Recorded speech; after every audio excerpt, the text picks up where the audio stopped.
the back side of the gravity furnace. I've removed the filter, the air filter, and now I've been attempting to vacuum the inside of this cavity.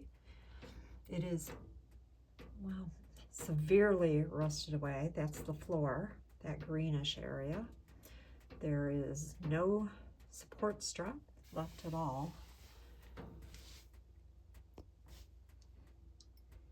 I don't know how much this affects the operation, but I do need to continue to get rid of all of this to cut down on the dust that is getting into the house.